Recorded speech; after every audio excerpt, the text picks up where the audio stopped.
Yes. Go ahead. Yeah. Welcome again to another RF Video Shoot interview session. It's my pleasure today to have my personal favorite wrestler in the office today to ask questions to, Mr. Monday Night Rob Van Dam. Thanks for joining us today. My favorite too. The obvious first question is how you got started in the wrestling business. Just like anybody else, I went to a school. That's pretty much what you have to do.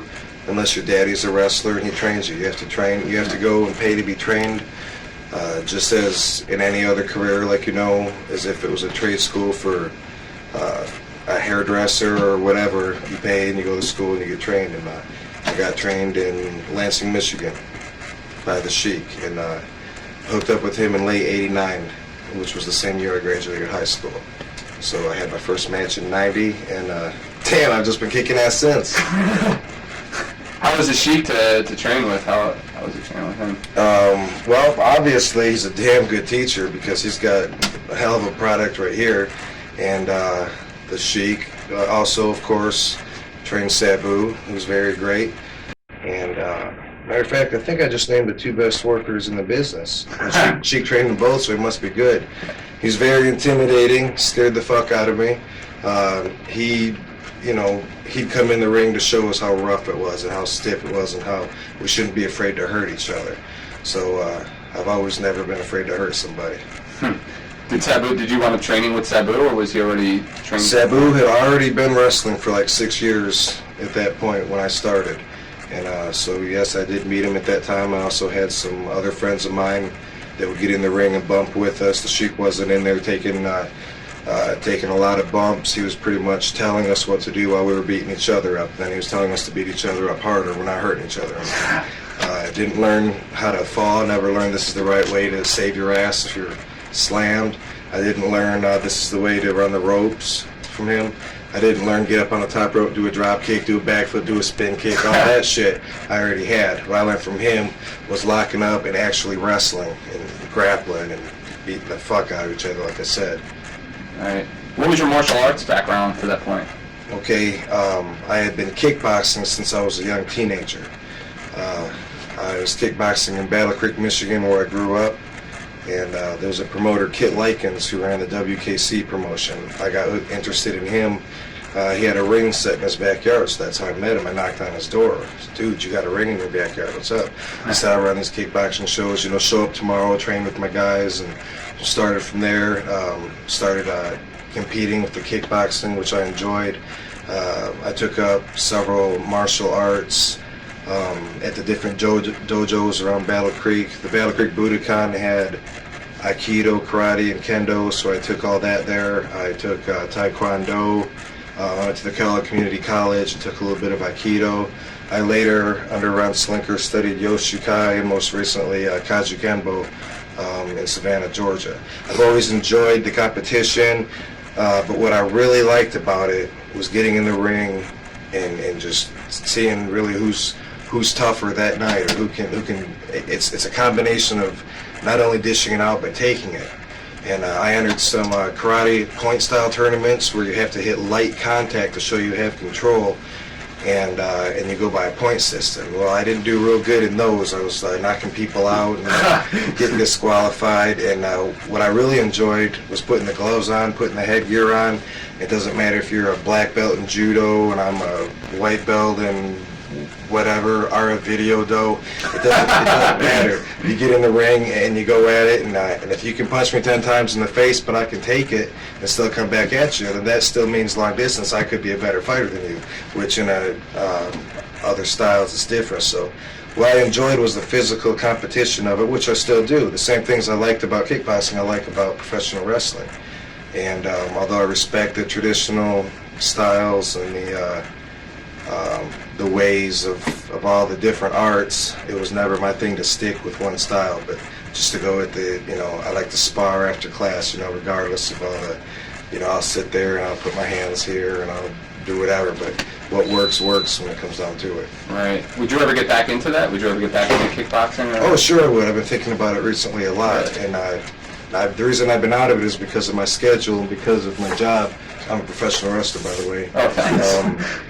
Usually, It's hard to find time because, thank you, it's hard to find time to commit to somebody's services. If I was to go to like a dojo and they had like a kickboxing classes or something, and it's hard to work around my schedule to do anything really. And besides that, when I am home, a lot of times I'm recuperating. Yeah. Would you ever get into the no holds barred, like the UFCs and things like that? I could see me doing it, but I don't think that I will. I can't see me doing it in the future, but I could see me as a person doing that if I had chosen that. But right now, my lifestyle is so much different than the lifestyle you would have to have if you competed in UFC. I entered a few tough man contests, and I changed my whole lifestyle. I mean, I'm running. I'm actually trying to not necessarily drop weight, but in the process of the way I'm training for stamina, I am dropping weight. Whereas now, I'm more interested in putting on weight, you know, and in my matches right now, although sometimes they go 30, 35, 40 minutes, quite a bit. Sometimes it's 20 minutes. It's still not the same thing as a match like where you're kickboxing or if you're in the UFC and you're in there with the best fighters in the world.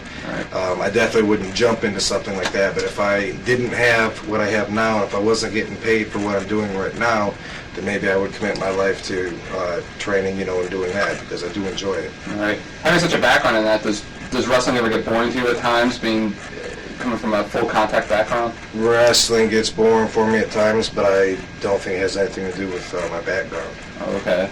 Why would you say it gets boring to you sometimes?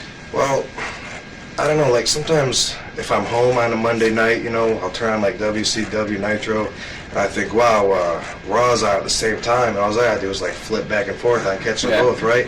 Well, I end up falling asleep, and then when I wake up, you know, it's a commercial break, then I'm trying to turn it, and one's off, and I can't remember which channel the one's on, and I just, you know, it's hard to pay attention to. You know, really, my favorite part about wrestling truly is Rob Van Dam. Okay, I guess going from there, you were in WCW a while back. I don't know if some people remember, but you were there. Of course people remember. Okay. What was it, like 93 maybe when you were there? Yes, I was there in 93. Bill Watts was promoting at the time. He's the one who hired me. And Bill Watts liked me. And we had I came in under some television title tournament, something or other. And in February of 93, I left to do my first tour of All Japan for Giant Baba. When I came back, Ole Anderson had taken over. And Ole Anderson didn't seem to have the same interest in me as Bill Watts at all. And I just found myself looking at the exit door saying, see ya. I was glad I went when I did, and I was glad that I left when I did. What was Bill Watts like as a booker? I've heard so many stories.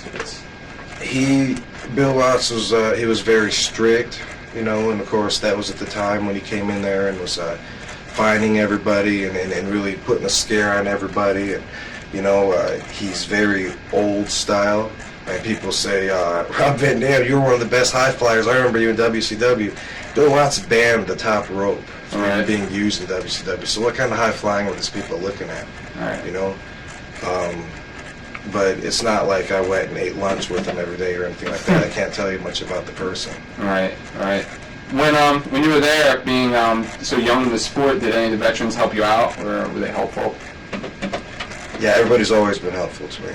Everybody's always looked at me, you know, and said, hey, you know, you're going to be this someday, you know, and stick with it, you know, and boom. I mean, my first couple of matches, just like anyone else, I'm sure, probably would look horrible to me right now, but at the time, everyone was saying, wow, you know, you guys had the best match on the card, even though other guys have been wrestling for 10 years, and I'm sure if I went back and watched those guys that had been wrestling for 10 years in the, you know, the shitty little Detroit independent shows and stuff, you know, everybody has to start somewhere, you know, the big $25 battle royal.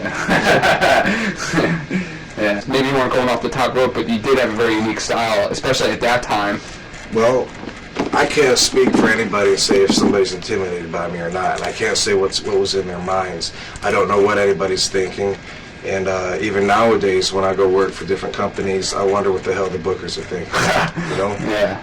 I do have a unique style because I've never tried to be anybody else. I've always just liked to show off. You know, when I was little, I liked to jump on the diving board and show off for the girls by the pool, or my parents, you know, or whoever was there. And as it progressed, you know, I was jumping off my high school. Did a backflip off my high school roof just to outdo my friend. I had a friend who was like edge and edge. We'd always outdo each other. That's what I like about wrestling, is I'm saying, look at me, I'm the shit, and the people are going, damn, you're right, you are good, you're the bomb.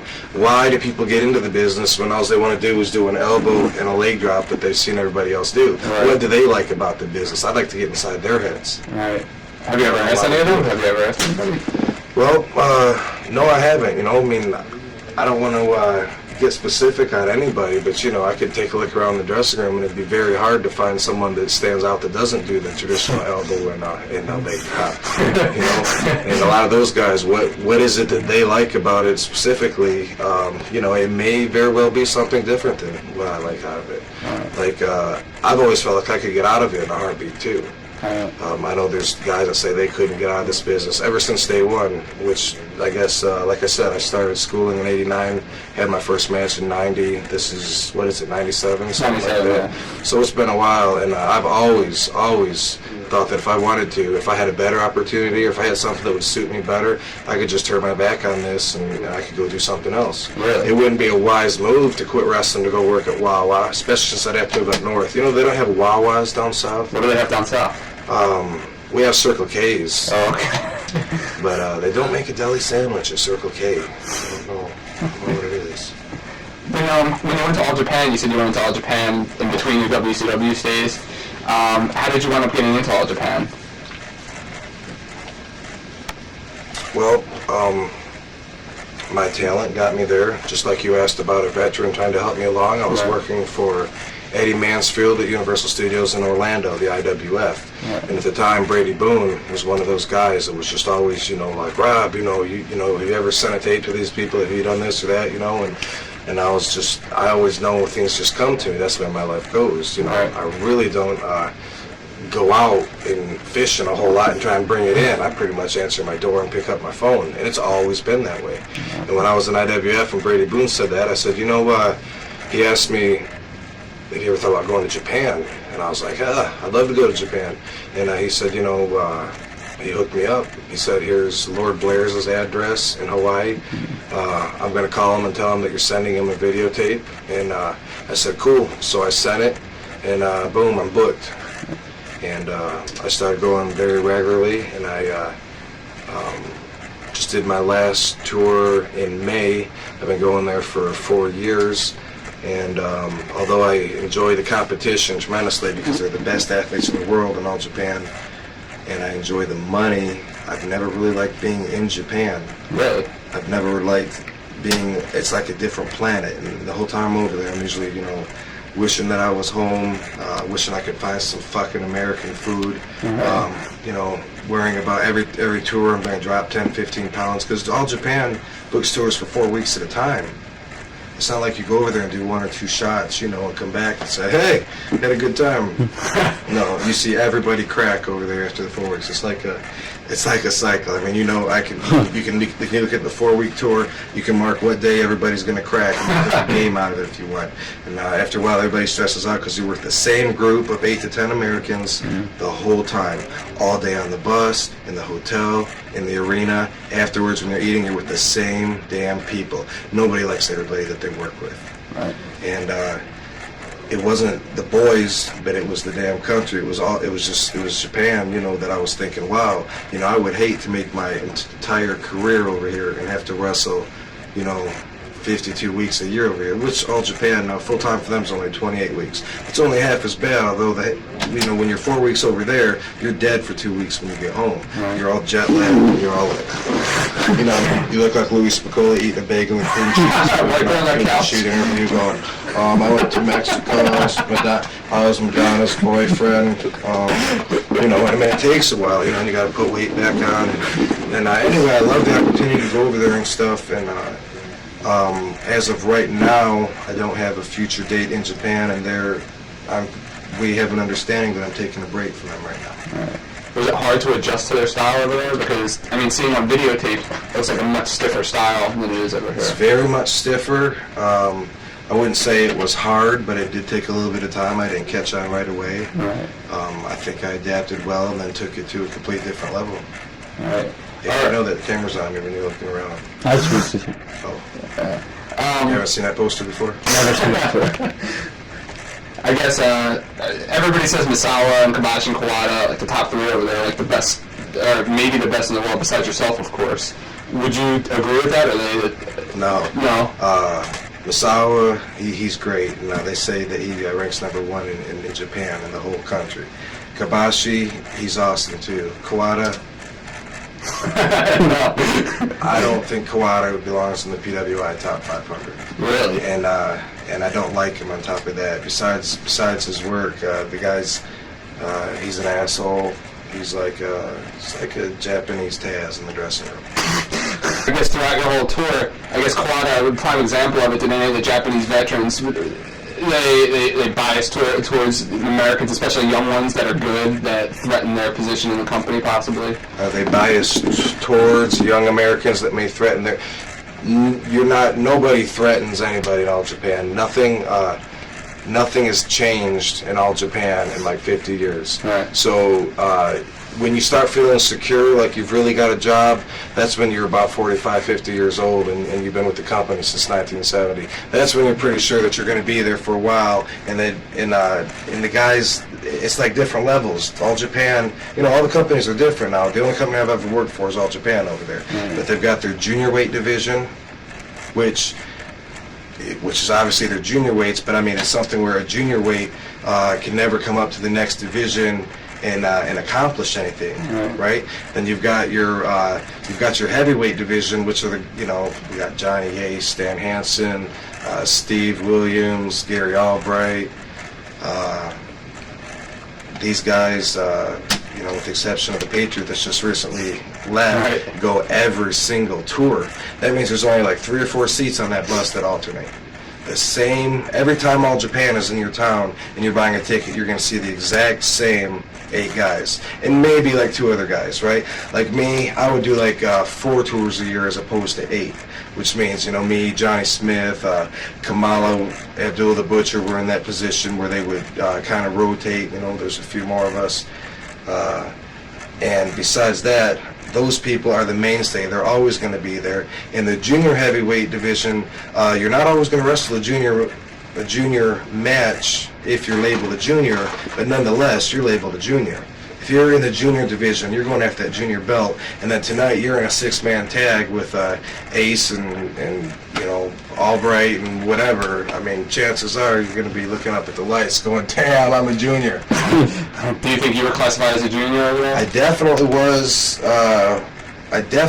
When I first got there, and all up till my very last tour, they were trying to still hold me as a junior. Mm-hmm. I got my physical the day before yesterday. I weighed 241 pounds, wow. and that's not extremely up for me. I mean that's what I weigh. It's not just the actual weight, but people look at me and they say, "Damn." Obviously, a damn good-looking baby face, right? They look at my ability. He can fly like nobody else. Did you know I have the best top rope splash in the business? Did you know that? I knew that. Did you know that? Yeah. Of course. And they look at my moves. I'm doing flips. I'm doing this. Good-looking guy. He's a junior. That's what makes me a junior, and that pisses me off. All right. Okay. So I'm at the borderline, with All Japan, where it's like, okay, obviously this guy's way too good to be wrestling all of our junior guys, right? Because all their junior guys suck, and they're not going to beat me, right? Right. But I'm still fighting against the idea of them wanting to put me in that position where they thought a few years ago, they thought I'd make a great junior heavyweight champion, right? And I didn't like it then because I know that if you're labeled junior, you're always junior. You can never make main event money, especially in that company. Whereas in New Japan, I believe that their juniors are respected more like the heavyweights. So I didn't like it then, and now I definitely don't like it because now I want to beat the shit out of their heavyweights. And so that's the big reason why I'm taking a little break from there is because I've reached a point where the guys that are above the ladder right now, they've been there for 10 years and they're gonna have another 10 or 20 years before they even move off that ladder. It's a very slow process with Baba. That's the way that he runs, and I love the opportunity to go over there And right now, I love the opportunity to sit my ass here in the United States and make some money. All right. Do you think that New Japan would be more suited for it? That was my follow-up question. Being that they do have such a focus on the juniors, heavyweights, if they did classify you as a junior, you would still be respected and you would still be wrestling the heavies as they do over there as well. Okay, but I don't know that much about New Japan other than the fact that, I've caught some footage of it. I know many wrestlers that wrestle for it. I'm under the impression that New Japan doesn't use the Americans a whole lot. I've always heard that other than Chris Benoit and maybe Eddie Guerrero, all I've heard is the other guys that worked for them, sitting home bitching, saying, "Damn, they haven't called yet. Haven't gone over since January." And whereas Bob is the opposite way. The Americans are just as important as the Japanese in that company, Right. if not more important. What's Baba like as a booker over there? As a booker, Yeah. You want me to tell you? Obviously he runs a great business. He's been drawing packed houses for all these years. But back to like what I said before, the traditional slow style of how you build yourself up there within that company, and the old ways are kind of not really what I'm going for right now. I'm kind of and I'm not. What's the borderline of Generation X anyway? They're doing Right. 38 or something. Who knows these days? I'm no 37-year-old saying, "Hey, I'm Generation X." You guys are old because your birthday comes after mine, and in the same damn year. I'm not like that. I'm 26 years old, and what promoters can't really handle is the fact that at 26 years old, I got more talent than all the guys that are 40 years old that they're trying to push, while the young guys are trying to push them out. Young people that are watching wrestling, watching the dinosaurs, just because their grandparents used to watch them, they're going, "These guys suck."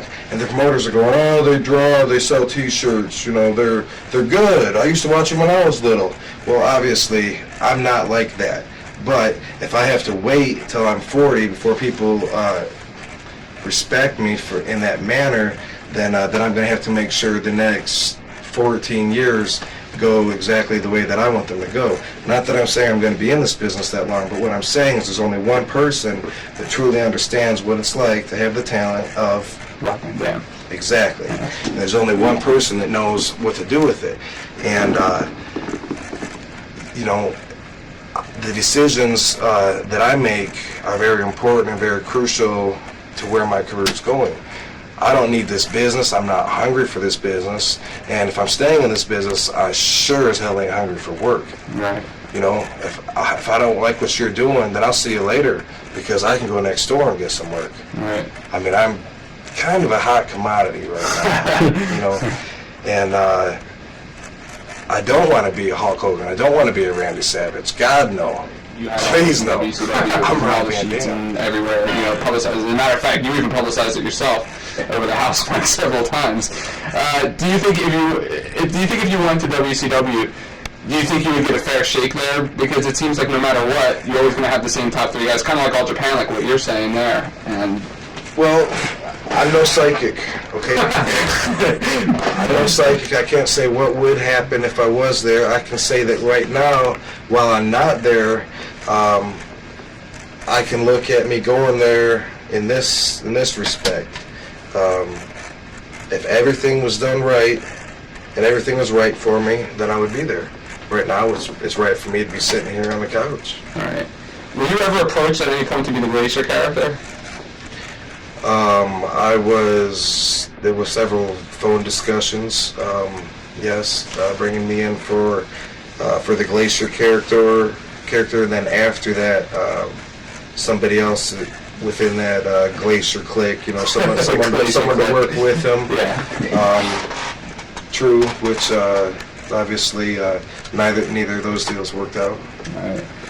Do you think, not that you're a psychic or anything, but making an opinion, just sitting back right now, do you think it would be in your best interest from a wrestling position as far as being used correctly and being in main events to go to the WWF, where it seems like they kind of revolve If I around? thought it would be right to go there, then I would go there. Okay? And I'm sure you're going to ask me about this anyway. But getting back to what I said about that there's only one person that really knows what to do with this talent, because there's only one person that really has this talent. And honestly, I'm talking about everything all around, okay? You can say he's good at this, or he's good at this but weak in this point, he's good at this, weak at this point. But what I am right now, at this age, is something that I don't want someone to just take and change into something stupid that they think is a good idea, right? Right. During my Monday Night Raw segments while I was there, okay, I wrestled on there, and I wrestled on there to make a point. And I wrestled on Monday Night Raw and was seen on their TV to rub it in the face of all the guys at ECW that have all this pride, like, brother. Oh, no one specifically, of course. But they get hot at you when there's somebody else in town and you go to their dressing room to say hello to the boys. I mean, they get hot. And they, meaning all the way up to the top of the office, they say, please don't go, this is competition, right? Well, bullshit, because I'm only loyal to me. And I went and was seen on Monday Night Raw, on WWS television, and rubbing it in the face of everybody, all the fans of ECW, all the wrestlers of ECW, and there's some people that believed in me and that were proud of me, and other people, you know, that didn't, that wanted me to do bad, were like, damn, he did really good. Had a great debut match. I went back the next time. I wrestled Scorpio, had a good match, and then from there, what the hell happened to Mr. Monday Night being on there displaying my talents? Right. I'm teaming with Jerry the King Lawler against the Headbangers. Now, I don't know what the hell that's about, but it's ridiculous. And boom, Jerry Lawler's getting beat. Boom, we get DQ'd, whatever. Boom, how about you go up against Double J and you know, and we got Jerry Lawler running on this and that. It's like, where the hell is that going? Right. That's not what you do with me. That's not where my career is going right now. I'm in charge of my career, and if somebody else is taking it and they take it down the wrong path, then I'm the one that's going to point that out and say that's not what's happening. When that did take place, them wanting you to wrestle Double J and that whole thing with the Shotgun Saturday tapings, what did Vince say to you when you said you wouldn't do it, more or less? What was his reaction to you? Was he shocked that somebody actually would say no to him? Again, I can't get inside somebody's mind and say if he was shocked, and even the way the whole scenario that you just described isn't really that accurate. What it was a Monday night taping. Okay. It was in Detroit, which is almost my hometown. I mean, I started wrestling on the independent scenes in Detroit and Ohio, and I'm from Battle Creek, which is only 2 hours from there. I got all my family there. So it was pretty much going to be kind of like a home show for me. I mean, I had a lot of fans, you know, they're excited to see me. I was like, okay, it's cool. And then they were going to tape my match for Shotgun Saturday. Why? I mean, I'm Mr. Monday Night. I was not under WWF contract. I wasn't one of their guys to do with whatever they want. I was only there to mean something. And if I'm there and I'm not meaning anything, or else I'm meaning something that I don't understand, well, then you better explain it to me, because it doesn't look like I'm meaning anything. So you're going to put me on Shotgun Saturday against Double J, Brian Armstrong, and Jerry Lawler's going to be in the ring with me. And the whole scenario I didn't like. And then when it came to what they expected us to do with the match, I did have a personal meeting with Vince McMahon. There was other people in the room. There was a dinosaur over there guarding the door. What's his name? Jack or Jerry or whatever the hell his name is. And and what happened was I explained the reason that I think that I'm on WWF's program may be different than the reason that you think I'm on WWF's program, okay? There's a middleman here, and I'm not going to say what Paul's name is. There's somebody in the middle that's kind of hurting the communication back and forth. So what I didn't understand is the way that the storyline was going all of a sudden wasn't meaning shit with the last few things that I was doing there. And when I explained this to him, I said, if you've got plans for me, talking to Vince McMahon, then you should tell me what they are, because the way that it's going right now, I'm not seeing them, and I haven't heard them up to this point. If Paul's the middleman, he's not telling me what they are. And he said, well, obviously, I see you signing exclusively with the World Wrestling Federation, and you know, and you turning on Jerry Lawler, babyface, you know, and this, and I was just I was shocked. I can tell you what was in my mind. I'm here because I'm starting a storyline where I'm signing with WWE. I mean, I'm there to start my career. Well, what happened to ECW? I thought I was working for ECW. I'm there, and he thinks I'm there because I'm starting his idea of whatever the hell I'm doing, which I had no clue of, and like it's just like, wait a second, that definitely will not work with this. I can only do one or the other. I could not do both because it was like night and day. It was like me trying to paint my face and be Muda, and then take it off and be Mudo. Yeah. Smile at me, not flip me off. Yeah. You know, it was just crazy, and the middleman that I refuse to mention, just will not mention his name. Completely just never made anything but never made any of it clear, but the whole time consistently kept me as confused as I was the first time I was there. And for my first appearance there, I thought it could be my last appearance. But to be honest with you, every weekend could be my last weekend wrestling.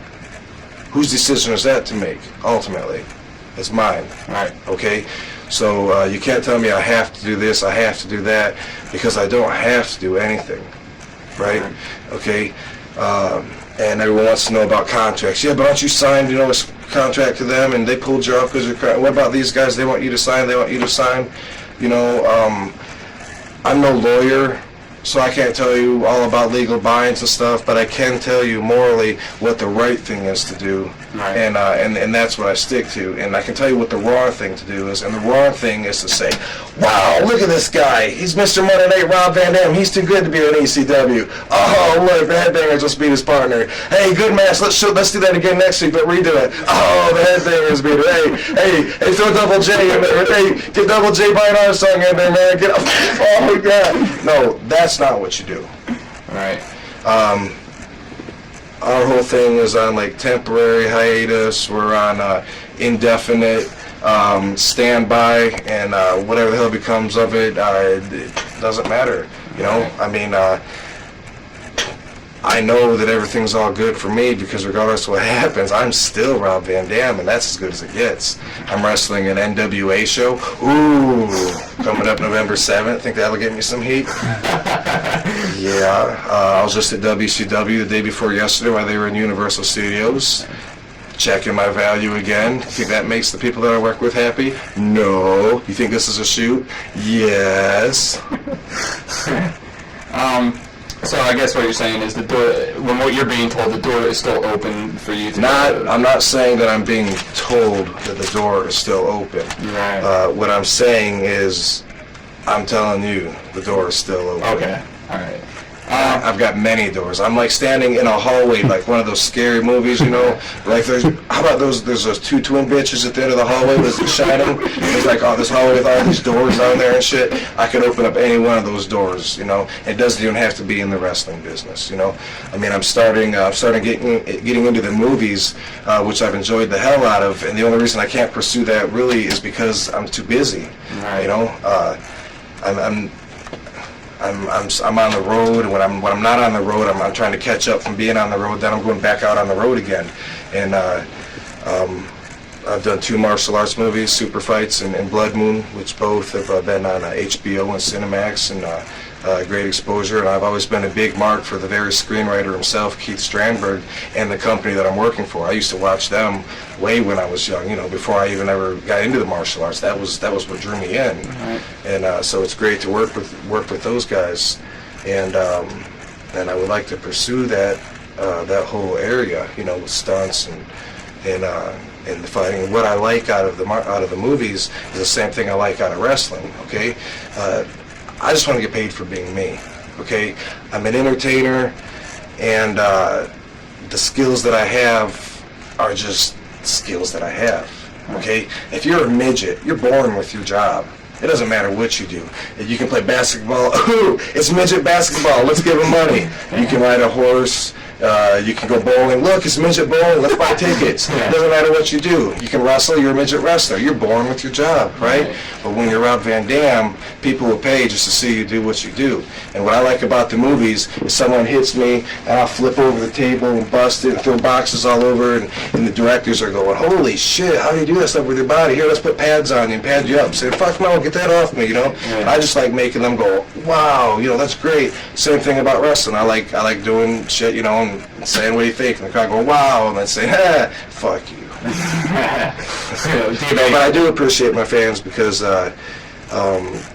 you need to have them, obviously, and obviously I've got a lot of them. Even the ones that love to hate me are still my fans, and I have to have drawing power to be marketable. You know, now if I could go to WCW or WWF and say, look, I'm independent, but I've got the drawing power of Hulk Hogan and Randy Savage, and I'm already selling as much shit as they are, and I'm not even on your TV, which is right now impossible to do.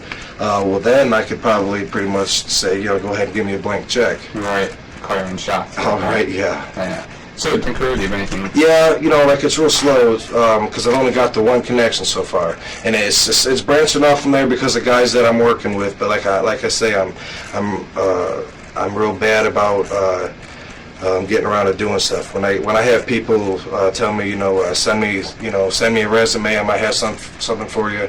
I don't have Rob Van Dam Incorporated, or they can just kick it out real quick. You know, I mean, I'm working on it, you know, getting it developed. But the one connection, which is Seasonal Films, and also branched off into K Squared Productions. I'll be doing another project with them. We're supposed to start in January. Another martial arts movie, which will be high in the action and low on the budget, which is the way I like it. I mean, it's great to go see Stallone movies and see, you know, millions of dollars worth of explosives and see the great acting. But on the B martial arts movies, especially the ones from the Orient, they make up for that by having exaggerated fight scenes. You know, right? Just like when I say exaggerated, I mean they're not. You know, they don't have to just a real fight. You know, if me and you were getting a real fight right now, it would take 2 hits, right? Right. Me hitting you, you hitting the ground, right? Right. But in the martial arts, you know, I mean, let me run up that wall, jump up in the tree. You know, to me, that's entertainment. Right. And that's what I like. But that's what I like being recognized for, and that's what I like about it. Just like the crowds that I wrestle in front of, as opposed to New York, meaning WWF, and WCW, ECW. I'll say this about their fans. See, I'm asking my own questions now. But I don't want to say this about their fans in the same respect as Japanese fans. They know that they are required. That they know that they're supposed to be getting entertained, and they know that Rob Van Dam's in the ring. That they've got one hell of an athlete in the ring, and they're going to demand extreme entertainment. So I'm going to provide it for them. Right. And you know, the so-called smart fans, they're still going to pop. They're still going to have a great time when I'm in there, and I'm doing, I mean, I'm busting my ass, I'm going through tables, I'm getting chairs wrapped around my head, I'm beating these guys up, man. People are getting stitched up every day. Now in all Japan, it's completely different. In all Japan, everybody just wears trunks and boots. Right. And they just wrestle, but they're so good and the matches are so long that the most critical of wrestling fans is going to sit there, and throughout that match, they're gonna really get into it. They're going to applaud, and they're going to say, "Damn, these guys are giving us hardcore entertainment." All right. I guess going to ECW, how did you wind up getting into ECW in the first place?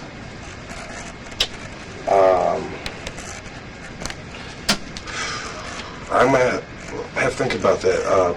Paul had called me himself personally on the phone one time, and nothing ever became of that. He wanted me to come up one time, and I don't think I'd even met him before I talked to him. And oh my God, my first impression of Paul was so right still today. But anyway, nothing ever became of that, and then it was several weeks or several months later, something just became of it, where I was like just coming in, you know, like for a shot. It wasn't like, boom, okay, start, you're going to be here for the next 10 years. It was like coming in wrestling, and that's what I do. I mean, I sit home, I get called, what, you want me to come to Las Vegas? What dates? You know, okay, you know, I got to have this much money, blah, blah, blah, you know, yada, yada yada, fuck you, hang up, someone else call, oh, can't do it, I don't want to go to that piece of shit town, someone else, I don't work a lot of independents anymore, but I did come up the hard way doing independents for low money for a lot of years and trying to always stand out and be the best on the whole card. I figured that way when I get on the better cards, if I'm still the best, then I'm just always going to be recognized and go straight to the top. I still like to do the independents now, and they're still important, but there's so many independents, and if I do them now, they're usually for promoters that I'm already familiar with, that I've worked with in the past, because there's so many promoters that'll, you could say you're running a show tonight, get a license, and call a bunch of guys, and half of them will show up. Right. What were your first? I wouldn't work for you anyway. I'd hope so, actually. My favorite wrestler. I don't even like doing this interview. I am not just saying that because I'm here. You told Louis Spicoli that when he was eating his bagel. Did I? I was lying. What were your first impressions of ECW when you came in, actually? My first impressions of ECW, I came into the dressing room for the first time, and I just could not believe how many people were in that dressing room. I mean, right now we're in a room and there's 5 of us in this room. A lot of wrestling dressing rooms, at least especially down south, and they're very, very protective of their business. They're very secretive. I mean, you don't have people walking through. Ring announcers don't even walk through there, Right. I mean, referees are scared to come through the curtain. Right. And, wives definitely, they don't come. There's just a few wrestlers, back there, and it's like, and people, but, ECW, I came in the dressing room, there's like 100 people there. I'm like, wow, is this the show? I mean, it was a bigger house than half the shows I was working down in the Carolinas. and I mean, people that work in the building, walking through and all this, and I'm like, oh my God, and I looked around, and everybody's wearing black, and the dressing room's all dark, and there's like 15 girls. I mean, at the time we had Missy Hyatt, Beulah, Kimona, that redhead that was with Lady Whatever, Francine. Yeah, pretty soon the one from Memphis came up. Miss Patricia. Exactly, and then sometimes they'd have friends with them, and I was like, damn. Then there's the damage control people just waiting on stitching people up after their matches, and I mean, I'm like, and there's so many girls there. I'm like, wow, I got to leave the damn dressing room just to change into my outfit. Yeah. And as I was there for a while, and I got to watch some of the guys work, I grew to appreciate some of them and not appreciate some of them. And when I got in the ring and did what I did and had my first few matches, they weren't that unlike my other matches. I mean, I always have been hardcore. I've always, I don't care if I'm in a fair. I've wrestled in outside fair shows in front of like 20 people when it's 30 degrees and raining. I mean, oh my God. And I'm still doing flips over the top rope and, on the grass. And you're like, oh God, you're nuts. You're crazy, man. And, damn, where's the bear? Oh, it had nothing to do with this. And anyway, so I felt like a freedom when I came here to where it was like, wow, I mean, this crowd, digs this stuff. Not that the other people didn't. They always dug it. It's just they didn't really understand it. They were looking at me like, oh my God, what's wrong with that boy? And here, I was able to take what I already had and then add a lot of extremities to it. I mean, before, as hardcore as I was, I still wasn't bringing in a chair, and doing half the match, just doing chair shit. And I mean, that's great because it allows really what I liked about wrestling other than kickboxing, because I at one time did thought I'd go professional with kickboxing. I mean, I really enjoyed it, and I thought that'd be great to make a living in the ring, and just do what I like to do and just train and eat right and just live with what I know. I thought that'd be great. And when I got into wrestling, I noticed it allowed me so much more room for imagination. Because in a kickboxing match, you can't do backflips and you can't do this and that. And in wrestling, you can. And if you got someone that's as good as you, that's going to push you and challenge you, you just do that much further. And then up here, where the common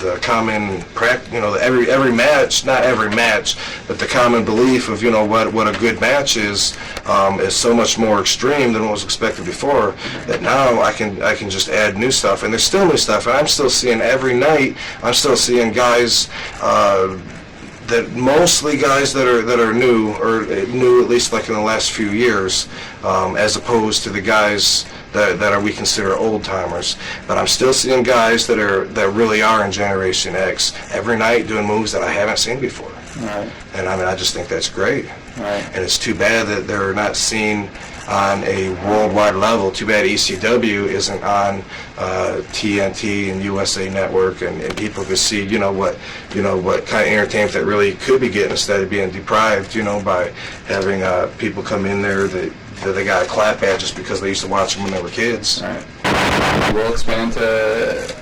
I'm no psychic. That's the answer. Okay, they got Rob Van Dam right now. I know that, and that's going to help. All right. What do you have any memories of your feud with Sabu? You had a long feud with him when you first came in. My feud with Sabu's gone on forever, and honestly, I expect it probably always will for the rest of my wrestling career. All right. And they're definitely among my favorite matches. As I just said recently, about it's better to have a wrestler that's going to push you and challenge you, and not like carrying something around that has no idea where you're coming from. And not to quote anybody, but do you guys know Johnny Ace? Not personally. But anyway, one guy in Japan, this long blonde-haired bitch, he's just used to the traditional, mat wrestling that all Japan does. So he's like, Robbie's dangerous. I mean, you never know you don't know if he's coming from this side or that side, and you don't know. I mean, it's like crazy. And so it's really cool to be in there with someone that's like that too, because then you outdo each other, just like me and my friend used to do with the backflips. We're doing them off the school, we're doing them off the mall, we're getting kicked out of everywhere, and ECW. My matches with Sabu were definitely among my favorite, and they're not done yet. No. I wouldn't think so. But then again, I'm no the subject of you tag teaming regularly with Sabu came up. Were you in favor of it, or were you against it because you really wouldn't be able to wrestle with him that much anymore? And then again, you really weren't a regular tag team wrestler at that point either. You're right. There never was a time where it came up the possibility of me and Sabu tag teaming regularly. Okay, it was like first it was like a one-time incident. I was bringing Sabu as my partner to wrestle against Danny Crawford and Doug Furness, which I've wrestled against both of them for many times in Japan. Right. And it was just like and then that led to a rematch, right? And pretty soon we're wrestling the Eliminators, right? And by the way, we're the best tag team in the world. John and I'm going to WCW, but if I was here right now, we'd be the best tag team in the world. Did you ever notice his eye? No. Okay, that's Vester Cronus. No, what is he, a gangstinator now? Okay, anyway, me and Sabu were never, it was never like, okay, boom, we're an official team, right? So every night, if we still have our differences, we don't worry about it. We're not like, okay, we got to work together because we got this goal down the road because we want to take on the Four Horsemen, no. Who want to take on the Dudleys? No. Nothing like that ever happened. So what it was we just so good together, and the crowd just liked seeing us so much together. In Japan now, they book us as a tag team. It's like, but we're teaming like almost every night, but then not every night, right? Because that's the way they are in Japan. They switch you around. You and I could be partners tonight. Tomorrow I could be kicking your ass. The next night we could be partners again. And after I kick your ass, you and I in Japan, we can go out and we can eat together, and the Japanese don't go... they don't say, oh, look, they just fought each other and they're eating. They say, they look at it as competition. They know that we're in the, no. They're not like a rivalry. They look at it like we're in the ring and we're doing our jobs. And we're trying our best, we're doing our jobs. And afterwards, they know we get on the same bus and they know we head to the next town together. And true, we may hate each other. We may like each other. It doesn't matter. But unless there is a rivalry going, there's nothing wrong with eating after we wrestle each other, And honestly, a lot of feuds start right in the ring. A lot of times I meet somebody for the first time in the ring, I've made friends during a match, I've made enemies during a match, but I don't, right now, I like teaming with Sabu, and, we got a few more matches booked like that. All right. It's kind of funny that this is the next question, but, Did I answer it? Not really, but maybe I am psychic. Maybe you are psychic, because what I was about to ask you, you guys wound up wrestling. It seemed like you wrestled the Eliminators for months. Forever and ever and ever. You had the tables and ladders matches and everything. What are your memories of your feud with the Eliminators? We had some matches that were decent, I thought. At first, it was like it was not very. Our first few matches with the Eliminators, I hated. Okay, it just did not feel like anything was going smooth. It felt like I don't know. I did not want to wrestle every night. And I was like, oh god, we got to wrestle the Eliminators. And after a while, when you wrestle with someone after a while, and you get familiar with their moves, and you get familiar with their footage, you get familiar with their timing and everything. You know, just like if you're fighting with somebody, you know what they're, you're familiar with them after a while. Well, after a while, we started having matches, that were pretty good. When we had our ladder matches, now for me that was good. I mean, because we were doing stuff off ladders. I was like, wow, that's cool. That adds a whole new dimension of, hey, is that Stranglemania? Cool. Probably. It adds like a whole new dimension of what you can use as far as your imagination. I mean, you can climb up ladder, you can come up with a bunch of stuff people haven't seen before. And our matches were starting to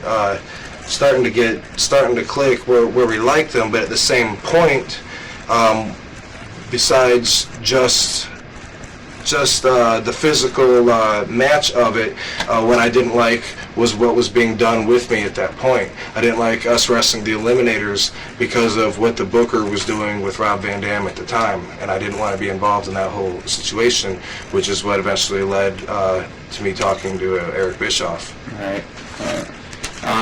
It seemed like after that you wound up, maybe even in between your match with the Eliminators, having a feud with Taz. Somewhat. What are your thoughts on your feud with Taz and your matches with Taz? I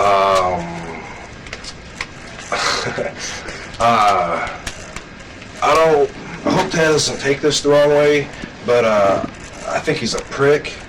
And when I first started wrestling Taz, I learned what a big prick he was. And as far as the feud goes with him, that's like an ongoing thing, just like everything on ECW. If you sat and watched, and I'm sure it's like this with everybody, I don't keep up with everybody's storylines, I'm sure that it's that way, but I know if I watch me from when I first came in and I wrestled against Sabu, and then I wouldn't shake his hand, and then all of a sudden I'm an asshole, and then we're wrestling each other, and then I wrestled Doug Furnace, Sabu comes in, he's my partner, boom, we're wrestling Eliminators, Taz is here, boom, then I'm wrestling Taz, then he's wrestling Taz, and then everything's like one long story. And like I said, I'm sure it's like that with everybody that's in this company for a long time. I just don't keep up with everybody's shit, but it's like one long story. And so the story with me and Taz isn't over yet. All that's happened right now is the beginning, which means that I wrestled him a few times. It appears as if that was to build up for him wrestling Sabu, which was the big match at the pay-per-view.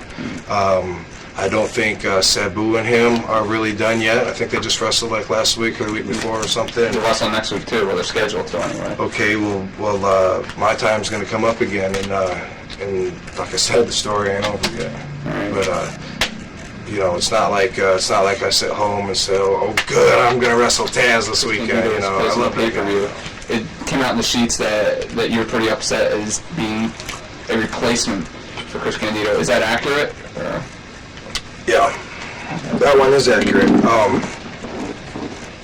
We got ECW's first pay-per-view coming up. It's the first time ever chance for ECW to be seen on a pay-per-view scale, nationally, internationally, wherever the fuck it goes. And Rob Van Dam isn't scheduled to wrestle, right? Now, because of, like I said before, I'm directing the path that my career is going, and I'm directing every move I make. I'm a little curious about this, so I'm like, let's take a look around this company, right? And I'm looking around the company, and I'm like, now where does Rob Van Dam fit in? Oh, they should be on the pay-per-view. They should, put that match on. Put that match on. I'll sit home and watch it. Oh, you know what? bring some guys in from Japan that don't even work for the company. Bring some guys in from Japan, throw them on a match. That way, more ECW guys can't work on the pay-per-view. And it's not that I was excited at the chance to wrestle on a pay-per-view. It's not that at all. If I wanted to wrestle on a pay-per-view, then I would go down to on a Monday night and I would sign a contract. I'd wrestle for a big company where I could do pay-per-view once a month. It has nothing to do with that. It's the thought and the principle behind that. It's what is the booker thinking when he thinks, you know, our pay-per-view show would be a lot better and more entertaining if Rob Van Dam wasn't on it. Now, what's he thinking right there? Whatever he's thinking, I'm not liking it, because I look at myself as, gosh, I gotta at least be one of the top few workers in the company, huh? And that's said with much sarcasm, by the way.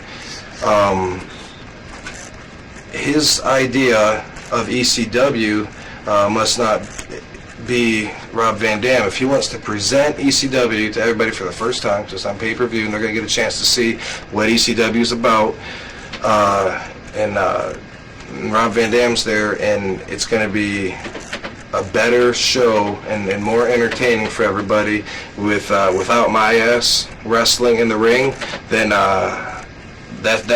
then see ya. You know, I'll go somewhere where I'm appreciated. I was at that point where that's when I went down, and I just went to say hello because Nitro was in town, and when I talked to Eric Bischoff, we talked a little personally, you know, and little suggestions about coming in, and a little bit of, well, maybe, you know, this and that, and it did lead to, you know, a little stronger conversation, and to a point where I thought maybe that would be a good thing for me to do.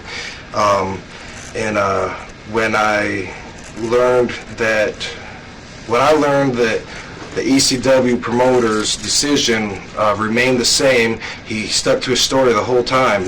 He really thought the show would be better without me wrestling. He had other plans for me. I wasn't going to be wrestling, but I wasn't going to be in a part of it, and he stuck with it the whole time. He never said, you know, you're right, it would be better if you wrestled on. What was I thinking? He never said that, right? And it got to a point to where I didn't even want to be on it anymore. The insult had already been done, the damage had already been done, to where I was like, and a lot of guys, you know, I don't know if this comes across being selfish, because a lot of guys weren't on the show. It wasn't that. You know, when rumors start, it's because they say somebody, you know, oh, he's got a big head, he's a hard on to work with, he don't want to do this or that. It's not that, but it's the promoters tell you one thing and then something else happens. That's when you start bitching about it. And you know, you guys aren't wrestlers, and you probably don't know that much about that part of it, but that's when it goes off, is when promoters say, look, we're going to bring you in, we're going to do this with you, we're going to do that with you, and then when it doesn't happen, then when you say, wait a second, why is this going on? Well, then you've got every right in the world to complain about that. You got every right. So anyway, I was at a point with that pay-per-view where I was like, look, if you know, if you changed your mind right now about, oh, did I mention him? No, and said, if you changed your mind right now and said, you know, that okay, I want you to wrestle on it. I mean, I didn't even want to wrestle on it, and I was like, and I was considering my options as far as where I was going to be going, and Chris Candido got injured, and they wanted me to wrestle. They asked, with my permission, you know, would I be on it, and my decision to do so and to wrestle that pay-per-view against Lance Storm was purely business. I definitely at no time was like, yes, I'm on it. Not at all. If anything, I was even more pissed. And the reason that I did it, I mean, I thought about it for a long time, and I thought, you know, I should go right out there on the pay-per-view, and I should just, you know, I should, you know, be like, fuck this, you know, I'll be like on Monday nights and just fucking leave. Just fucking leave. You know, and I was thinking, who's done that on a pay-per-view? Who has quit a company live on pay-per-view? And I've got this opportunity, perfect opportunity. I'm ready to walk out the door. Yeah. Well, as it got down right to it, things got a little smoother to where I wasn't sure if I was going to be going or not. But my decision to wrestle Lance Storm on the pay-per-view had nothing to do with whether I was staying or going. All that had to do with was improving my valuability regardless of where I go. So I wrestled the match. And I was pissed, you know, that I was not only that I was chosen as a second string, but just that I was even not chosen in the first place. So when I got in the ring and put my boots on, I felt like I was swallowing a lot of pride. I felt like, man, I shouldn't, like I felt like, fuck, I shouldn't have been doing this. You said on an interview that you sold out to yourself. I think you said on that show that was. You guys would be surprised at how much of a shoot ECW is and how much is really up to the boys. Yeah. I mean, it's not like the other companies in that respect. And yeah, that's why I did that match, because by being seen, boom, now I'm worth more money. And by, by everybody. I mean, this company saw me, and everybody around the world saw me. It was just one chance, to have a match, just like if I picked one of my matches against me in Sabu and could put it on TV and have everyone around the world see it, they'd be like, oh, that'd be a good business decision. Right. Same thing. Right. Was WCW upset with you in any way for using their offers to you as part of your interviews and if so, I don't know. Oh, okay. I mean, back to the I can't get in other people's heads kind of things. I really don't know if I'm not psychic. I don't know if I'm psychic. But I don't know if they're upset. If so, it's never been brought to my attention by anybody that they're upset that I used that for leverage. Right. Are you happy with the way that Rob Van Dam is being used right now in ECW? I mean, there's people that say, when you ask somebody, hey, how you doing? They say, can I complain? They're lying. Everybody can complain, okay? But where I'm at right now is definitely best for me right now. All right. Okay. What are your thoughts on the next pay-per-view, on what you want to accomplish for Rob Van Dam on the next pay-per-view? Well, I hope to be on a match, that's maybe scheduled further than 7 days in advance. I hope maybe I can wrestle somebody that they don't have to bring in from another company that for a meaningless. The first pay-per-view, everyone, Rob, are you on the pay? Are you going to be on it? Are you going to be on it? Are you going to be on it? Are you going to be on it? A week before or something. It's going to be Lance Storm. Lance Storm doesn't even wrestle for ECW. They're bringing him in just so, I don't know, it was supposed to be him, Candid or whatever. The second match, the second pay-per-view match, me and Al Snow. Again, Rob, are you going to be on the pay-per-view? Are you on it? Are you on it? Are you on it? Are you on it? And then like a week before or something, yeah, I'm on it. No one, they're asking me who am I going to wrestle. I don't even know. You know why I don't know? Because the matches that they're pushing, like the top matches, the main event, the semi-main, all the matches that they're pushing, all the guys that are getting rightfully pushed by the promoter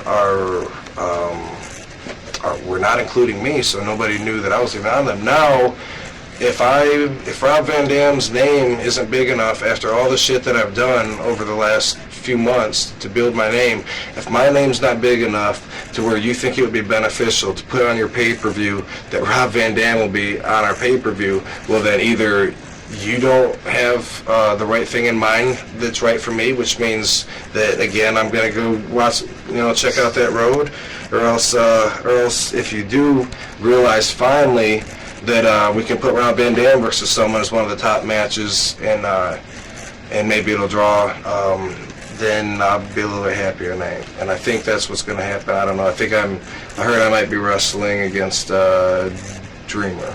All right. What are your thoughts on your feud with him? You've been feuding with him now for like 2 months, it seems like. I love wrestling with Tommy Dreamer. Yeah, because he brings this bitch out to ringside, but really, I really like wrestling with Tommy Dreamer, and that would be a good pay. Not to say necessarily that my next pay-per-view match is in November. Now, when you ask about my next pay-per-view match, you're assuming a lot too. This is correct. And I'm no psychic either. Well, then you better stop assuming. Right. So all that does is, where's the chalkboard? All right. Makes an ass out of you. Assuming. You and you. All right. Right. Can you reach your full potential in ECW?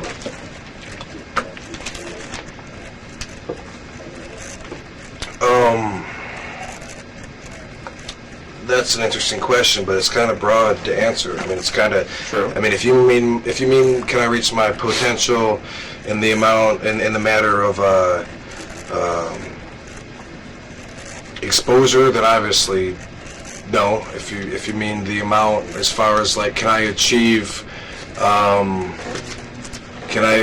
the portrayal of Rob Van Dam to the fullest extent that I want That's to? basically what I mean. Probably so in ECW. But to reach my full potential, I would cover a lot of grounds besides wrestling. I mean, what I'm capable of and my potential and what I could be is, I mean, basically, I'm like what I wanted to be when I was a little kid. Just like you'd like to be, and just like you'd like to be. And hey, if I wasn't me now, I'd want to be me.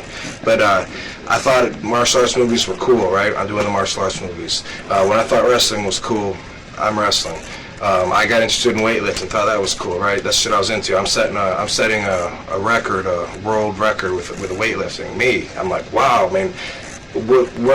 Where's my limit? You know, what can I do? What's the record you're going to be setting? It's an original lift that I invented where I set up 2 benches in the gym.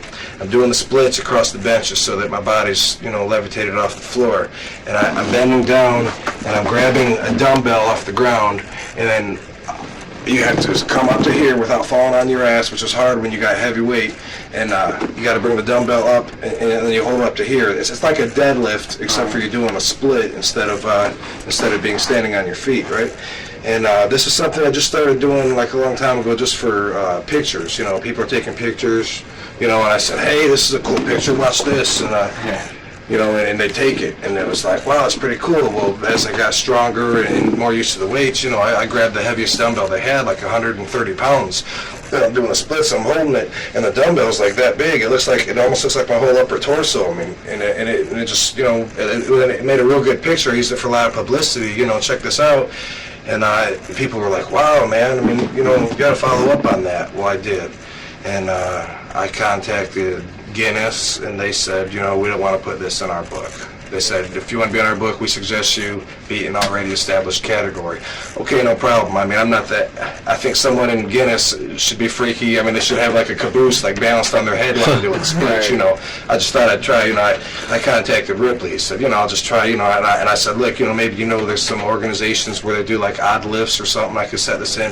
The guy at Ripley's was nuts. He goes, you do what? You know, send me some pictures. I sent him some. He's like, oh, great. We're going to put you up. We're going to do these live exhibitions where we travel around, go to Taiwan, and you know, how many times a day can you do that? Can you do that on stage in front of everybody, you know? And then we'll put you in the magazines with this, you know, and you know, nothing ever happened from that. A few weeks later, you know, hey, I'm just checking up. He's going, oh yeah, you know, we're still gonna do it. I sent out all the feelers, you know, and I'm waiting for so and so to get back with me. Well, with Ripley's himself, you know, nothing ever happened of it, but I was like, wow, I mean, if he thought that much of it, maybe that's worth pursuing, because the 135 pounds, I can beat that. I just need a heavier dumbbell. And a lot of people can't do that, because, I mean, it's hard to not fall on my face while I'm doing it, besides the fact that I got, you know, I'm doing the splits across the benches and lifting up, so you got to be powerful, you got to have good balance, and be flexible, and that's a good combination to try to put up against someone else. You know, what are the chances of everyone else having those 3 things? You know, the guy, he hooked me up with this weightlifting organization where they do odd lifts. They do one-arm bench presses. They do all these odd lifts, and it's something they put out a monthly journal. And anyway, I went through them. I've contacted some officials. They had meetings about it and about my lift, and it's all set for approval. It's going to be a lift. First, I'll do the lift. I have to do it in front of 3 officials, which I'm planning to do in Philadelphia. And when I do the lift, first of all, I'm inventing the lift, then on top of that, I'll be setting the first record. So afterwards, if you go up there and beat my record, then you're still doing the Rob Van Dam lift. Right. First, it'll be recognized nationally, and then it goes to a bigger committee where it'll be approved to do like worldwide. And that's one thing. Like I said, I'm so damn busy wrestling that it's hard for me to pursue all this. You know, I got a lot of stuff going on, and I'm trying to keep it all in check and balance. Right. And that's one of the things, you know, that's high on my priority list that I definitely want to accomplish before I get too old. All right. Just a couple more questions. I guess we'll take some phone calls because the phone's been ringing forever.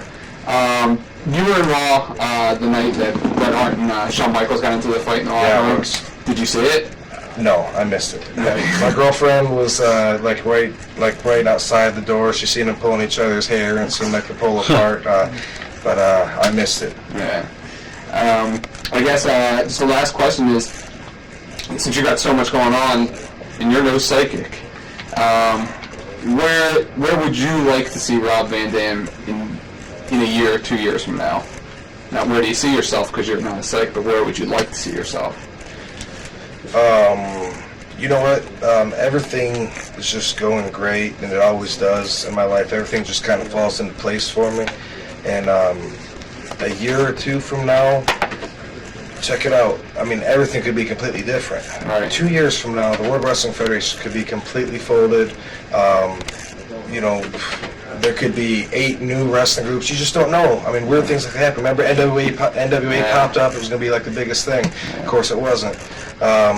Things like that happen all the time. There could be 2 years from now, I could be out of the wrestling business. I could be just doing stunts and fight scenes. And there's really, I really just got to take this going along, and it's all good. So I mean, long term, I would like to get into the movies more than just doing the fight scenes, taking the stunts. I would like to choreograph the fight scenes, and eventually even do the storyline and you know, try a little bit of directing. And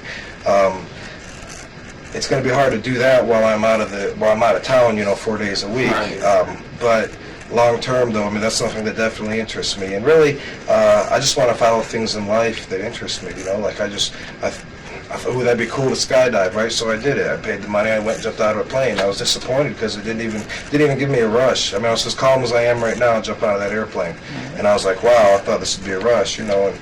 And if I want something, you know, I go out and get it, and I'm able to. And our opportunities are just like that. The opportunities are all there waiting for me. And 2 years from now, I hope that I'm as happy as I am now, and in as good of a position. Not economically, not this or that, but just in as good of a position, you know, at the point in my life where it's all good, like now. Cool. Okay, we're going to take some phone calls, if that's okay with you. No. No, it's not okay with you? No. Okay. Elm's in Michigan. Somebody in Grand Rapids is advertising a show with you on November 16th. Is there any truth to that? No. Is it a kickboxing or wrestling show? Wrestling. November 16th? Yeah, in Grand Rapids. Don't know about it, dude. All right. See ya. Thanks. See ya. Bye. See, I get a lot of that, too. Promoters, they like to, you know, and the guy that I used to kickbox for, a few of them up there, when I go up and visit my parents, I see kickboxing posters with my name on them, you know, like coming up, and, you know, like he's proud that I went on and became something, so he still advertises me like I'm going to be there in town, you know. We told everybody to call between 3:30. Call earlier because you'd be up here earlier. So The phone was going crazy, so we're gonna get moving. I was waiting for Doug forever. Phone's been going crazy, but that's it? that's it. That's your one question. Cool. Yeah. No, I was going crazy during the whole interview. The phone was off the hook.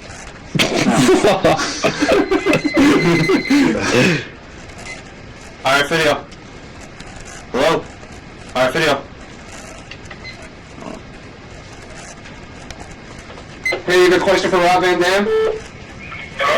Yeah, you have a question for Rob Van Dam? Someone's beeping on the other line. Wrestling fake man? Hello? Someone's beeping on the other Yeah, it's the line. first one's fake. Yes, the question was fake. Oh, you're not getting through it. Can he hear me? Hey! Yeah. Hey! Hey! It's Tommy Wildfire Rich! Damn, where's the bear? Hey! Is this Rob Van Dam? Hey! Is this Rob Van Dam, man? Damn! Rob Van who? Jean-Claude who? Yo, man. What you done on WWF, man? So he don't have a question. He's just asking a bunch of shit. Hang up on him. All right, video. Sure. Hold on. Nobody that watches my matches God, ever don't asks speak if they're fake. They never say, do you ever really get hurt? Because they're watching me fucking go through wood, through cement, you know, fucking DDT through a table every fucking night. Hey, you have a question for Rob Van Dam? Yeah, I do. Shoot. Wonder if you were going to be back in the WWF on Raw anytime soon. I may be. I'm no psychic. Is that it? Yeah, that's all I need to know. All right, thanks, man. Thanks. That's funny. It's the best answer. video. Hold on. Seeing black right here. Alright, video. I would answer that guy's Yeah. question if I Ready? could see. This is kind of hard to answer with a speaker. I gotta scream at him or something, don't I? Yeah, you can do sit closer you can. I mean, whatever you want to do. They can hear you pretty good. Yeah. Hey, you have a question for Rob Van Dam? Yeah. Go ahead. Alright, I heard something that, Van Dam and Sabo are gonna join the Triple Threat because Van Dam left them. You're going to join the triple threat because Bam Bam left them? No, I don't think I'm gonna go that way. Don't? Fuck no. Would you want me to join the triple threat? Yeah. Why, man? I'm the single threat. Yeah, but like, you Check me out. Hey, I'm the bomb, ain't I? Yeah. Hello? Yeah. No, I have no intentions of joining the triple threat. Thanks for your call. Thanks.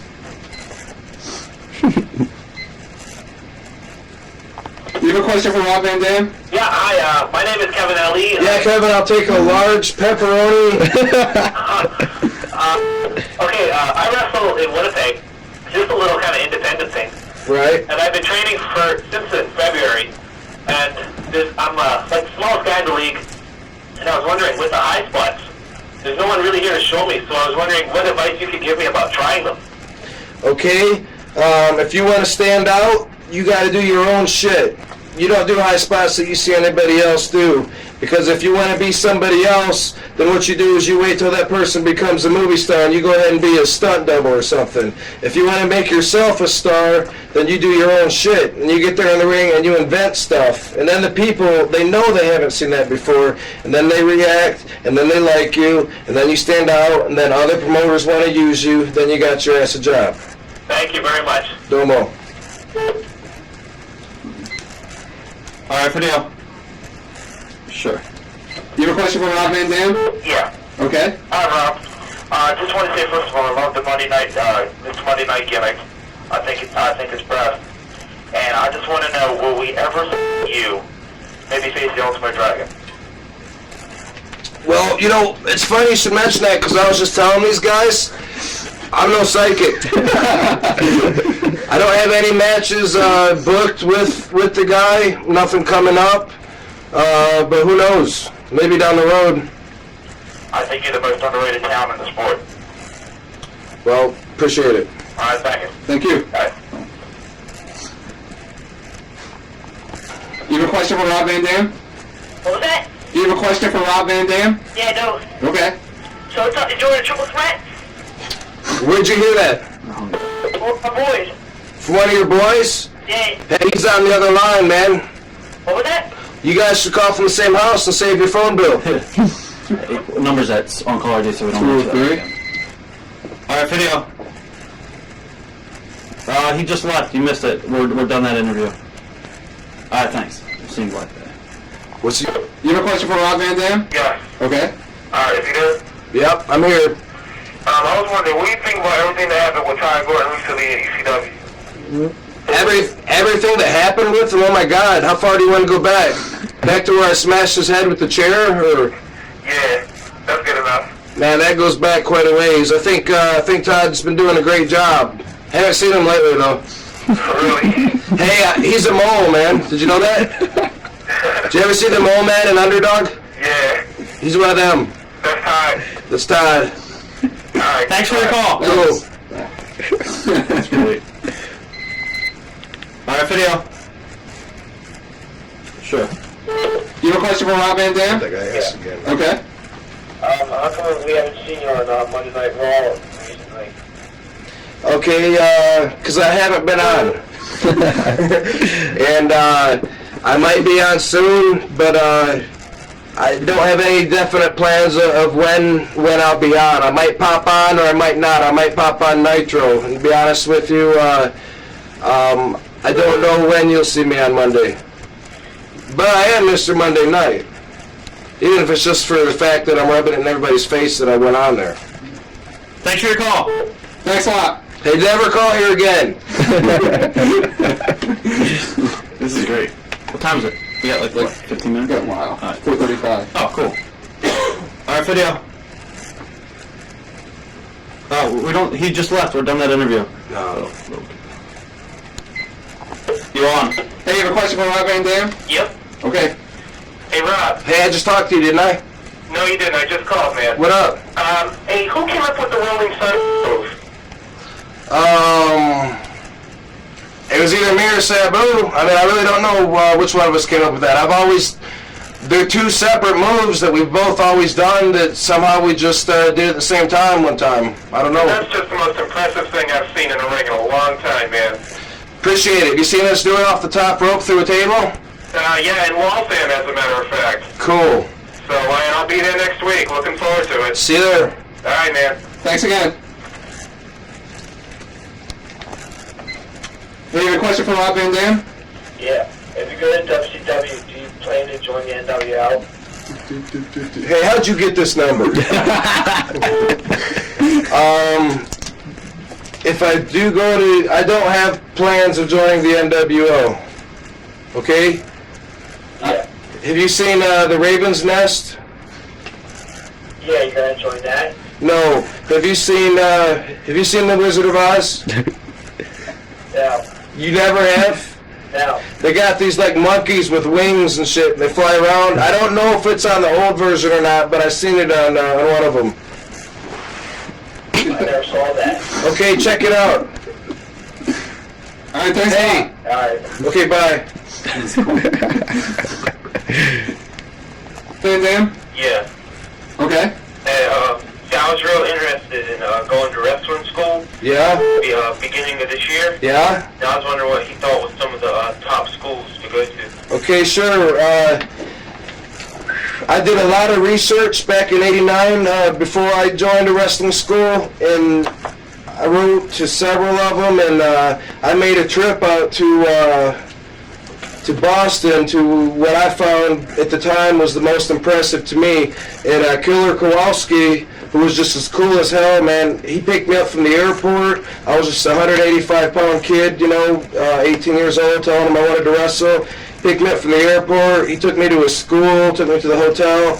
Spent a couple days there, and I found that Killer Kowalski, not only had he trained a lot of very well-established professional wrestlers, but also his school has been in business for a very long time. And as far as the rates go, I found his tuition to be very, very, very comparable. And there's a lot of wrestling schools that I went to visit that weren't even there by the time between when I wrote to them and when I went to visit them. They just come up and they go down overnight. And there's a lot of wrestlers that say, yeah, I'll train you, and they'll make their school right there with you. And you're taking your chances with them. But if you want to go in about it the professional way, man, you can get a list of all the schools. And I think what you're going to find out of that list, which I got the list out of a Pro Wrestling Illustrated or something.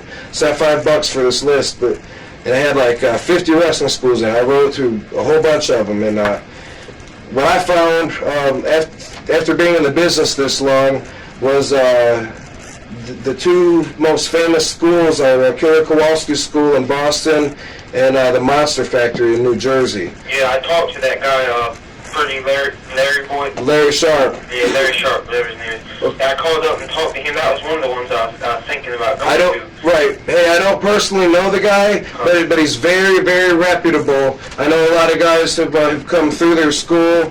ECW's got a school in New York, which obviously they must do a damn good job, because some guys like Chris Chetty and some of the guys that are on our shows that I don't know the names of are really pretty damn good. So they must do a good job there too. The school I went to is no longer there. It wasn't like an official school. It was like a backyard kind of thing where I would train, and then I would swim in a sheik's pool, eat dinner with him and his family. It was just a good deal, but it was really like personal. It was just me and a couple of my friends, and come in from the outside like you're doing and not knowing anybody. Yeah. Check out Killer Kowalski's school and compare that to the Monster Factory. All right, that's cool. Do you know Ken Spence? Yeah. He's got a school down in Winston-Salem. Okay. I was down there and checked his school out not too long ago. I think he used to wrestle as one of the assassins. Ken Spence? Yeah. Greg, did Ken Spence ever wrestle as the Assassin? Say that again? I don't know if he ever did, but I don't know anything about his school. I know Ken Spence, and if he's got a school and it's convenient because of its location and everything to you, then check that out too. But ask him who he's trained, because that's what was important to me, was who have they trained, how long have they been teaching, and the cost. Those were the three things that were important to me, and the three things that should be important to you. Yeah, that's cool. All right, man, I appreciate your Peace. information. All right. you. All right, thanks, man. All right, video. Hold on. Is this? You got a question for Rob Van Dam? Yeah. What up? Hey, what's your thoughts on Brian Pillman's death? My thoughts on his death? It sucks, man. What? I think it sucks. Brian Pillman's death was a tragedy, and it hurt very much to find out that he was dead. I remember watching Brian. He was like my age now when I seen Brian like 10 years ago at the Kellogg Center and in Battle Creek, Michigan, and I was just getting familiarized with the wrestlers from what at the time I think was NWA.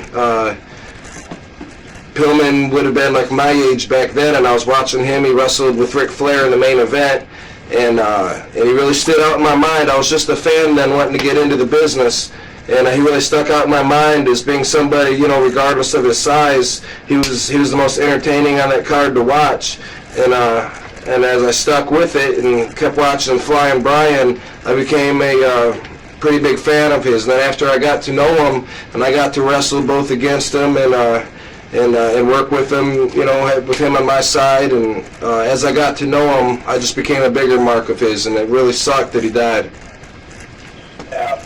I want to know, can I have your real name? I think if we both have it, people will try and look us up in the phone book. They might get the wrong one of us. So you keep your name, I'll keep mine. Thanks a lot. That's the fucking best line ever. That's crazy. Question for Rob Van Dam? Yeah. How long is your ECW contract?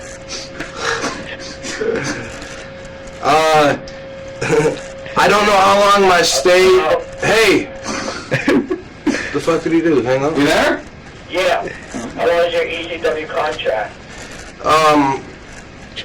I don't know that word contract, and I don't know how long my stay in ECW will be.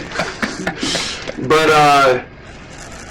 it's as far as you're concerned, it's indefinite. I don't know how long I'm going to stay there, and I don't know.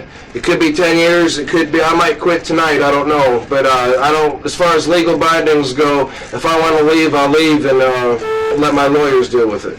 Hey, you guys got a lawyer? Do you like it there right now? I like it there right now. Yes. Are you going to be good friends with Saville? Well, you know what? I'm gonna buy him a card and give it to him and see if he likes me. Thanks a lot. I want to have one more question. Okay. It looks like on the top, you like keep on ignoring you, and you try to get on the spotlight. I belong in the spotlight, motherfucker. I'm Rob Van Dam. Well, I'm just curious because I didn't think. You mean you're bi-curious? What? You what now? I was just curious because I didn't think you like Okay, what's your question though? Well, I thought maybe are you. You just interviewed me twice as long as these guys did, man.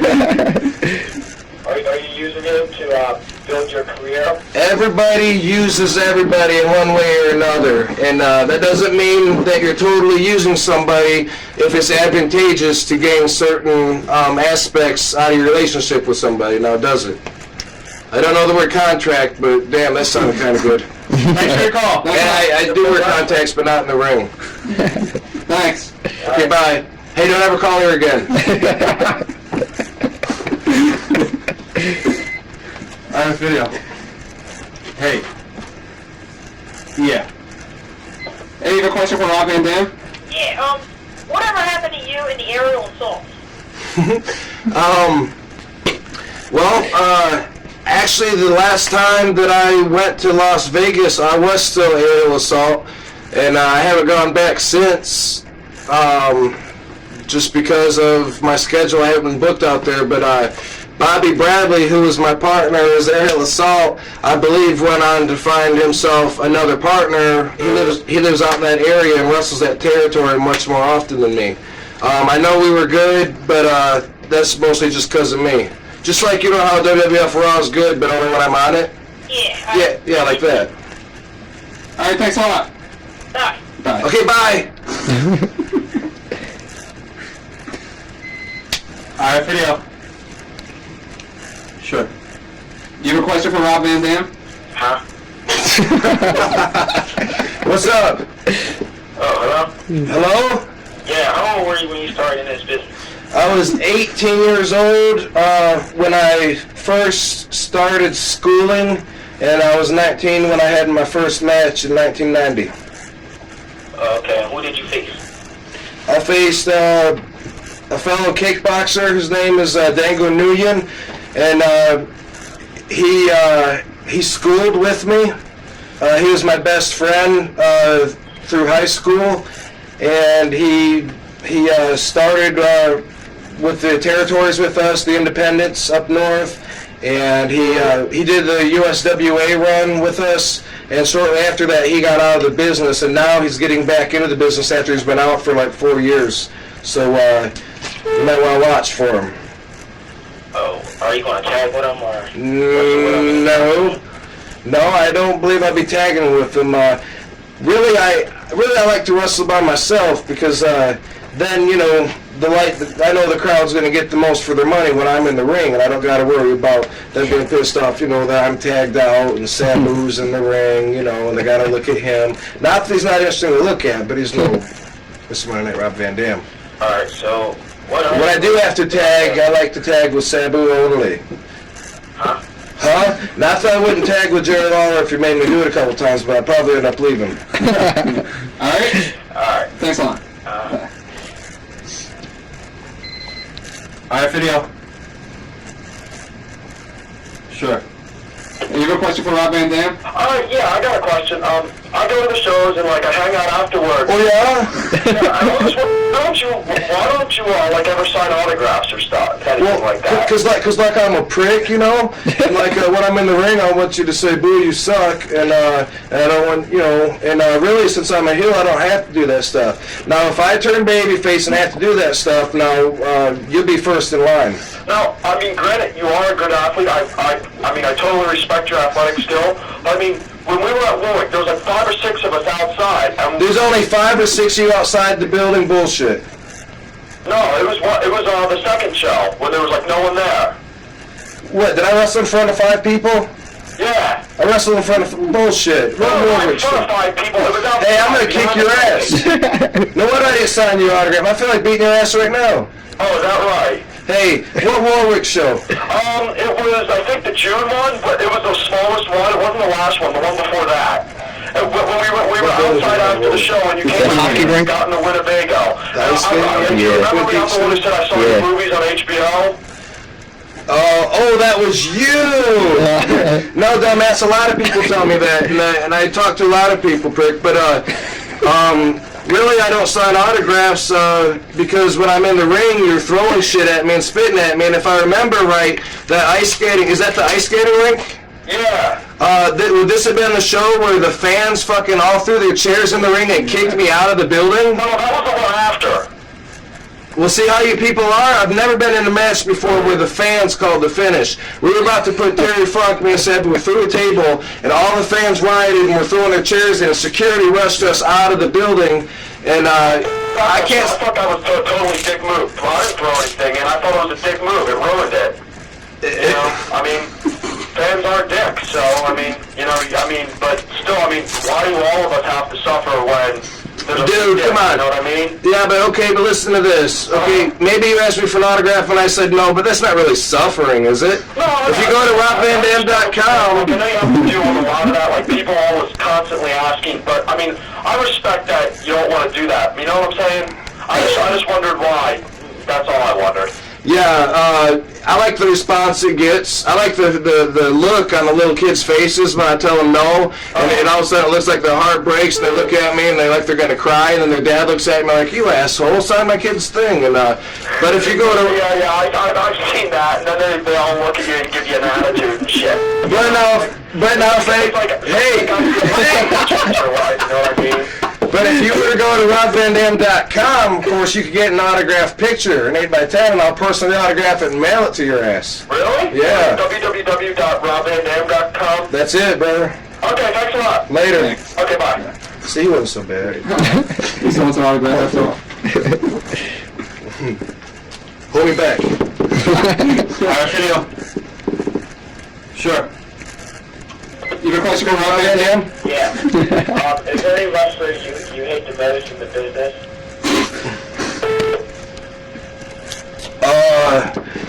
Yeah, I hear you, man.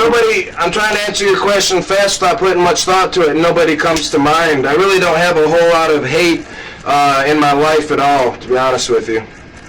I mean, there are definitely certain guys that I don't care for. There's some guys that I'm good friends with. Some guys that really I could do without, but I can't think of one person I would put my finger on and say this is the guy that I hate the most in the business. Okay, and one more.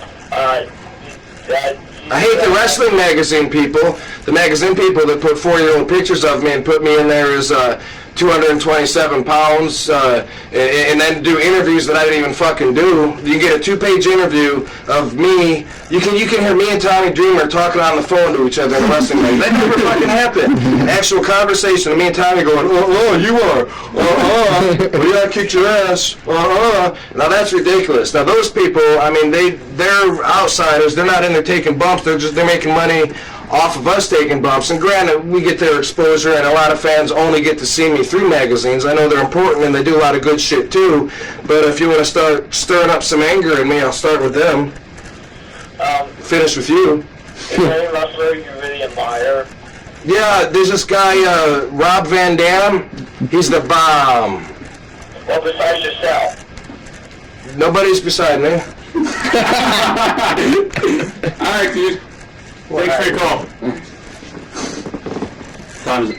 It's like 10 off. We'll leave in 10 minutes. 10 minutes cool? Yeah, whatever. Alright, video. Sure. You have a question? Yeah. What you doing on WWF, man? What's up with all that, man? I was on WWF because I'm wrestling for an organization that generally draws 1,500 to 2,000 people on a good night, and is seen on a very late night fucked up time slot where you got to find it by accident the first time you're flipping through your channels and drinking late at night, and I'm so damn good, and I stand out from all these wrestlers who really can't wrestle a lot but try to make up for it by bringing chairs and tables. Well, I can do it both. I can wrestle good and I can use that shit. And because of that, I belong on Monday nights being seen by the fans that really think that they're getting wrestling. I was there to show the fans of Monday Night Wrestling what they're missing. Why did you go to ECW in the first place? I like ECW. I went there in the first... What's that? What you doing all day? Dude, I'm a professional wrestler. You want to know what I did in All Japan and USWA and ECW, IWF and All-Star Wrestling and all that too, or what? I mean, if you want to get my motivation besides each move that I made, I'll just tell you this. It's usually based on opportunity. Okay. All right. Thanks. Alright, video. He left. Yeah. You lie. Little kid. Yeah, but little kids want to talk to him. Alright, video. Sure. You have a question for Rob Van Dam? Yeah, have you and Seth ever thought about using the suicide bomber as your finisher? You want to just ask me about the aerial assault? Yeah. No, I never did. Who would powerbomb the guy, Sabu or me? Well, Sabu, you have to come off the top. But I don't know if Sabu can powerbomb a lot of guys. You know, there's a lot of big guys we're wrestling. Like, we're wrestling Bam Bam Bigelow and Shane Douglas lately, and I don't think Sabu can powerbomb Bam Bam Bigelow. Couldn't you get Candido up?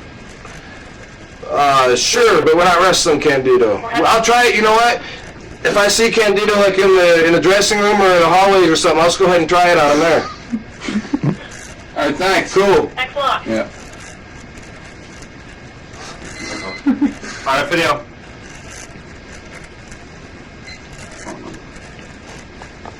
You have a question for Rob Van Dam? Yeah. Okay.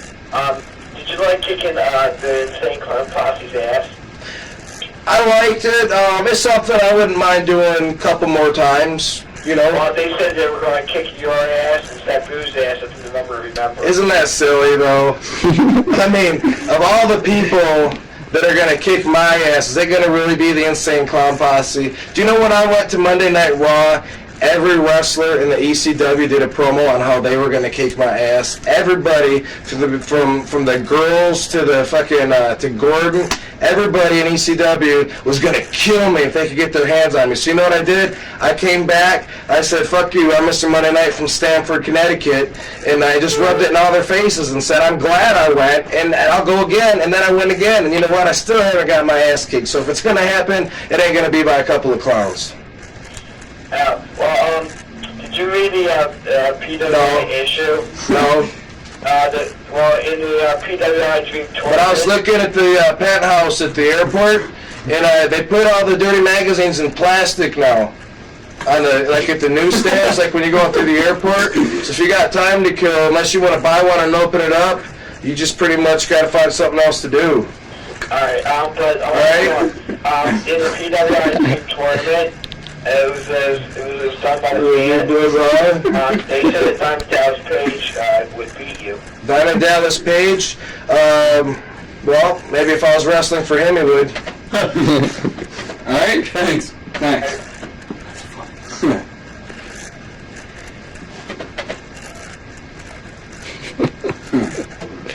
4:57, so I guess like 2 more questions. Is that cool? You have a question for Rob Van Dam? Hello? Hello? Yes. You have a question for Rob Van Dam? Hello? You should call him back.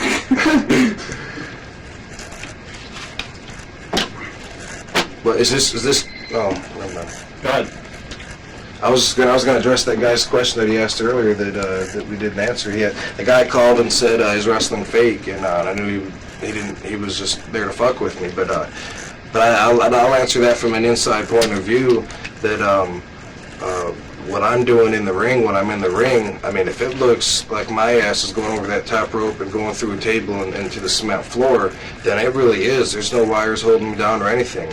I mean, professional wrestling is entertainment, but it's at the expense of really doing the moves and really hurting our bodies. And we're doing it to entertain the crowd. And I've done everything from black to white, everything, all the grays in between, from having kickboxing matches, tough man contests where we're trying to knock each other out, to doing fight scenes in movies where it's just choreographed completely and we're not even touching each other, it's just camera angles. I've done everything in between, and I love all of it. The thing about wrestling is that we are actually doing the movies. You can't slip on the top rope and say cut. You know, we got to try that again. You can't do that. You're there and you're doing your shit in front of the people, and you know you're kicking each other and you're punching each other. And my intention isn't to knock somebody out as fast as I can, because the match would be 5 seconds, and nobody would pay to go see that. But you know, when I'm hitting my opponent and his lip starts bleeding, I'm not feeling bad. I'm not, oh my God, I hit him. Fuck no. I'm gonna grab a chair and crack it over his head. And nobody that watches my matches ever asks me afterwards, do y'all ever really hate each other? Do y'all ever really get hurt? Do you ever land wrong? Nobody asks that. And there ain't no right way to land that I know of. All right, video.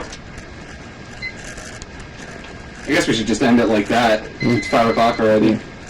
We're in Downtown later tonight, and I don't know who you're wrestling tonight. I don't either. Yes, but I want to thank you for doing the shoot interview here with RF Video. It was really cool having you here, Cool. sitting on the Louis McCauley couch. Here's another video check.